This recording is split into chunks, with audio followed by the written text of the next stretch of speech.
"Hi, Coach."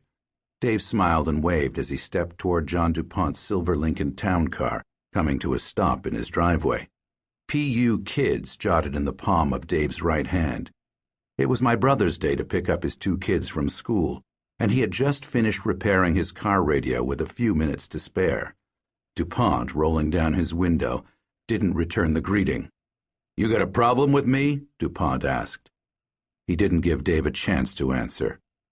The first hollow-point bullet from Du Pont's .44 Magnum revolver struck Dave's elbow. Perhaps he had raised his arms to cover himself, and continued its spiraling path through his heart and into his lungs.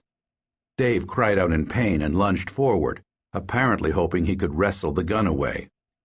Right arm still extended, Du Pont squeezed the trigger again.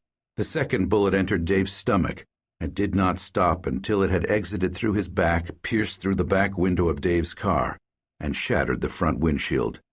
Dave crumpled, face first, onto the snow-covered driveway.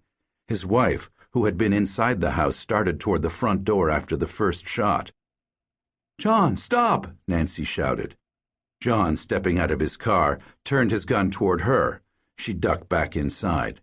John aimed the gun back at Dave as he crawled toward his car, a trail of red marking his path in the snow. The bastard shot my dying brother in the back. My office phone rang.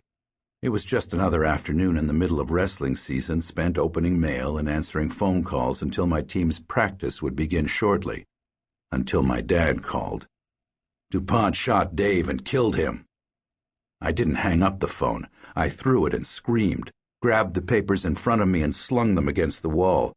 Notebooks and pens and anything else within reach followed. So did a clock and awards sitting on the file cabinet near my desk. I cursed loud enough for the highest heavens to hear. Alone, I sat in the corner and sobbed for an hour until my assistant coach opened the door. I told him about my dad's call, and he sat down and wept with me. By that point, John du Pont, heir to the Du Pont family fortune and supposed best friend of amateur wrestling in the United States, had taken refuge in his sprawling mansion. Police swarmed to the Foxcatcher Farm estate they knew so well. Some had trained at Du Pont's shooting range, which he had opened up to them. Some wore bulletproof vests and communicated on radios he had purchased for them. Du Pont, ever taking advantage of his reputation as a philanthropist, had been hailed as a generous giver for all of his adult life. But I knew better. I knew that he gave in order to take. John du Pont gave me the means to wrestle, and then took my wrestling career from me. Now he had taken my brother from me. The police, settling in for what would be a 48-hour standoff, sent word warning me, even though I was more than 2,000 miles from the scene, to stay away. They were right to call me. I would have made one more trip to the farm if I had believed I had a chance of getting to John, and I would have killed him.